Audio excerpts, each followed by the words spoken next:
of the Galaxy Volume 3 comes out in less than a month. I am so excited for this movie. It's one of my most anticipated films of the year. I'm sure if you're watching this, you're probably in that same camp, and it's going to be concluding a lot of our favorite Guardians of the Galaxy members and just in general their stories. So in today's video, we're going to be ranking from least likely to die to most likely to die for the Guardians of the Galaxy team members and pretty much the main characters inside this story. I definitely want to hear your guys' thoughts down below, so make sure to check out the 10 that I selected. If there's any characters that you wish to include in this, feel free to, but without further ado, let's get into this one. My number 10 is clearly the most obvious one who's the least likely to die in here, and that is Adam Warlock. They have been hinting at him since Guardians of the Galaxy Volume 2. Many fans were annoyed that he did not show up in Avengers Infinity War or Endgame. Feels full circle that James Gunn is going to be bringing in Adam Warlock into the Guardians of the Galaxy Volume 3, and honestly, we'll probably end up seeing him either take the mantle of leader of the Guardians of the Galaxy or go off somewhere into space where we get a spin-off film, a spin-off show, a spin-off short,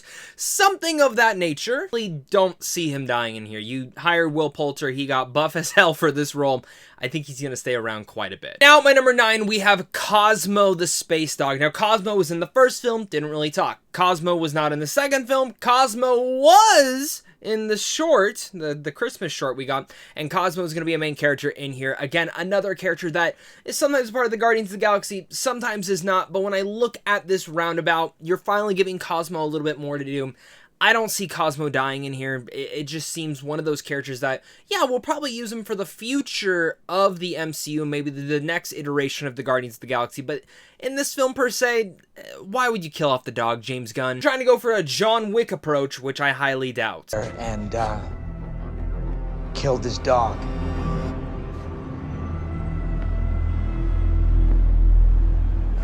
But now jumping into my number 8 and actually touching into the Guardians of the Galaxy team that we know and love is Groot. I don't see Groot dying. This seems to be a character that already gave his life in the very first Guardians of the Galaxy, and then he gave birth to his son in a sense, and we've seen him go through baby, teenager, and now young adult. And he looks awesome. I love the visual effects on him, and I love what we got to see of him in the Christmas special, and specifically just in the Guardians of the Galaxy Volume 3 trailer. And waiting for this movie, he is the safest Guardian out of all of them. And I say that because I just don't see him dying. And if they're, again, going to continue any iteration of the Guardians of the Galaxy, he's a character you can throw in there because you just hire Vin Diesel to say, "I am Groot." Literally all you have to hire him to do. So unless he's trying to get more expensive, I mean, you can just recast him very simply. This is the character that you can just keep around because fans will always adore and love him. And like I mentioned, he already died once technically in this entire franchise, and this is just his son. So Groot is absolutely going to stay alive. My number 7 is Gamora. Now again, Gamora has already died in the previous iterations. This is a brand new version of her from a different timeline. Are you caught up yet? If you're not, you might be a little bit confused by that, but this is a brand new iteration of Gamora, and for me, same reasons for Groot. I just don't see her dying. If you were to kill off Gamora again, I feel like it takes away some of the aspects and some of the storylines that you could bring back from Endgame. Now, I could see the complete other argument of that. This is technically not her timeline, and couldn't the TVA be pissed about that? Couldn't other societal natures be pissed about that? And technically, she should have already died in this world. So how does that work? I can see both ways. It's just the way that I view from James Gunn.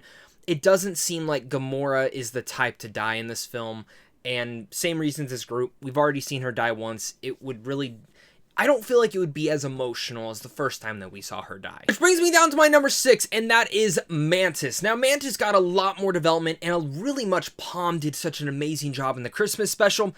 Another character that you start to give her a little bit more development when it comes down to StarLord and how they're kind of related, something that I felt like was already pieced together. And now going into Volume 3, again, a character that going into the future of whatever the next iteration of the Guardians of the Galaxy is, or whatever space team there is, Mantis is one of those characters that you could easily segue into there, and maybe even make like a co-captain to whoever the next leader is, whether it's Adam Warlock, maybe it's a different character of that nature.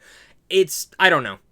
Again, this is just guesses and speculation. Me, completely, I see Mantis staying alive. she's one of the safer ones on this list as well. Now we get into my number 5, and that is Nebula. Now I've gone back and forth on thinking, okay, will Nebula live? Will she not? And in the end of the day, I think this is a character that could actually potentially be the next leader of the Guardians of the Galaxy, specifically seeing how her storyline and how much she has grown over the years and throughout the films. I think out of all the Guardians of the Galaxy characters, she's top 3 for most character development given to everyone. And I think Karen Gillan has done an amazing job in here. Now, the reason she's kind of in the middle is that, again, I could see it go back and forth. I could see Nebula giving her life for this new team that she's completely found, and maybe giving her life for her sister, so her sister can actually go out and live a life, because Nebula is a very tortured soul, specifically because of her father. But then I can see on the other offhand her getting that happy ending, or her becoming the leader of the Guardians of the Galaxy, a team that is out there to save the world, and maybe in a way save the universe, something that she sought out to destroy at one point in time. Gillan, again, is an amazing actress. This is just one of those characters that I think could easily survive and also could easily be on the deathbed. Now we get into my number 4, and that is Kraglin. Now, the reason we're saying this is James Gunn is leaving the MCU. He's focusing on DC after this. This is his final film in the MCU, at least for now, and his final film with the Guardians of the Galaxy. And Kraglin is one of those characters that, one, I don't really see him a lot in the trailer. He is a lot in the posters, though. And if I were to personally take a guess, I don't know anything on this, I would not be shocked to see Kraglin die in the beginning of this film. Either from Adam Warlock or from the new villain that is, of course, the creator of Rocket Raccoon. For taking those guesses, I hands down think Kraglin would be the one to kind of ignite the team into this new fruition, and maybe even bring along the likes of Gamora back into their squad. Because for people who don't know, Gamora is actually the leader of the Ravengers right now, at least from what we saw in the San Diego Comic-Con trailer back in June or July of last year. So coming off with that knowledge, I just really think that Kraglin could be one of those characters to easily bite the dust right in the beginning and set the stakes for what is going to happen in this Guardians of the Galaxy film. Get into my number 3, and that is Chris Pratt's StarLord. There's just something about StarLord as a character that it seems like we followed him through so much, and honestly, after this film, I don't know where you go next with this story. You've kind of seen him go through all these different developments. You've seen him dealt with his mother and really coming to fruition with that, coming to acceptance with who his father is, and now in this film, he's coming to acceptance within himself, and the themes of each and every one of these natures kind of concludes his entire character arc, if I were to look at that. If you look at Tony Stark, his character arc came to an end in Endgame, perfect in nature. And if I were to look at StarLord, he's one of those characters that I could either see perishing in here, giving his life for his team, giving them that new next life that they can go on forward with, or seeing him retire with, say, Gamora, if they want to give them both that happy ending. I don't see James Gunn doing that. It seems a little bit too cliche, and that's personally just, I love cliche. I would be completely fine with that. But I do think it's one or the other. Him retiring, going off on his own life, and understanding that he's now put together an amazing team that can save the universe, and they don't need StarLord too much anymore. And I can also see the Guardians of the Galaxy team just, you know, him giving his life for them. So StarLord is at my number 3. For me, it's like a 75% way of him dying, but I'm more on the 25% that there's only going to be a couple deaths in here. It's my number 2, and really much going back, 1 or 2 could be interchangeable because I think these are the 2 characters that are on the chopping block. But if I were to guess, my number 2 is Rocket Raccoon. Now, this is my second favorite MCU character of all time. I absolutely love Rocket Raccoon. I love how Bradley Cooper voices him. I think he's really much created this character. And as a little bit of background context, Rocket Raccoon is personally one of my favorite MCU, one of my favorite Marvel comic book characters. So I have a lot of biasness towards this. Now, maybe it's just part of me just does not want him to die, but when marketing and everything of that nature starts to market a character so heavily, I get in 2 terms. 1, it seems a bit too obvious for you to kill him off. And 2, okay, maybe you are trying to build it up that he is going to die in here and that this story is more structured around here. Because when you look at a bunch of shows and movies for context, typically The Walking Dead, like early Walking Dead, if there was a character that they were about to kill off, most likely build that character up either in the episode beforehand or that episode within the marketing and, of course, just in the general the context. They kill him off and it rips out your heart. But then I've seen other things later in The Walking Dead and also just in Game of Thrones of some sorts where you're pretty like, that character is going to die specifically of how you're building them up, and then they don't. And they actually get like a great ending to their character arc. And if we're talking about leaders of the Guardians of the Galaxy, I could personally see Rocket leading the Guardians of the Galaxy. I could also see him just going off on his own again and retiring. Maybe we've seen the Otter, Lila, So maybe she's around in there. Maybe they go off and live their lives happily ever after. There's so many different directions that they could take it in. But if I were to look at this correctly, Rocket Raccoon is the character that I want to survive the most, and I need him to survive. But I also think he is one of the most expendable in here, and specifically because James Gunn, this is his final film in the MCU, it's his final Guardians of the Galaxy film. He said that Rocket Raccoon is his most relatable character.